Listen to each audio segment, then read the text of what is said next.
big games where they took very seriously, played their first teams largely, and then have to come off that and get back up. We're just cresting now, nice and gently, hopefully, to essentially the South Africa game. That's the one that matters. That's when the movement across the ground and the line out needs to be good. Yeah.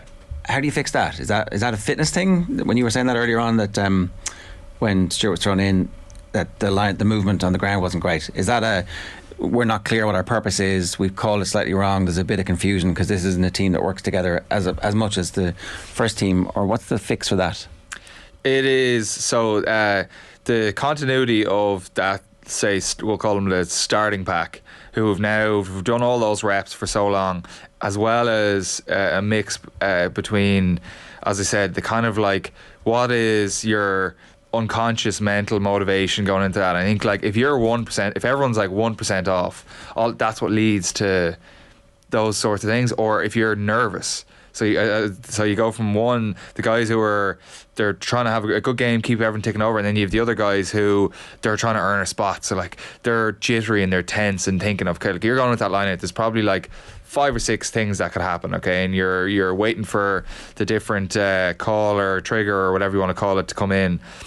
When you're tense, it tends to take a half second longer for you to process like what's gone on, and that's all it is in the difference. While when you've had a bit of continuity and flow, it just happens. It's easy, and everyone is just on and you're firing. So I think when that first team's back together, they know that they're the starters, they're confident. You have that second front row now, like Jeremy Loughman's going to be the only or Kilcoyne, sorry, will be in there.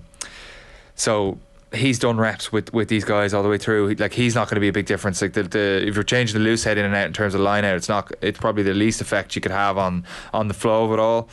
But they're just going to have more time in the saddle together, more confidence, and it just works better. It's just a well-oiled machine. It's like practicing anything. It's like the more you do it, the better you get it, the faster it happens.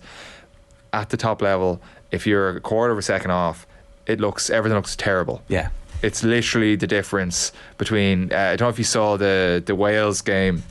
Wales, I don't know, like an abomination of a line out, but I'm looking like the hooker, and like they've like a combination of kind of like physical calls as well as kind of verbal calls, but mainly they use kind of physical triggers and they just try beach across the ground.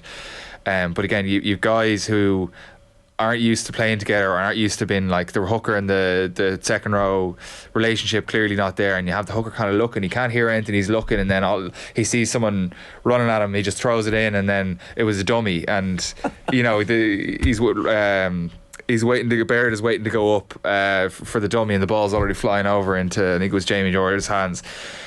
That's lack of continuity and time in the saddle together. As I said, like you get confidence from callers knowing in moments as well the right call for the team, but also the right call for you and the right call against the defence. It's like there's a lot of factors going in terms of what goes on. So long-winded answer, but I'd be very confident that the team that'll be starting in that first game and on after that will be hitting the ground running and everything will be firing at all cylinders. All right, that's given us plenty of comfort this morning, James. Thanks for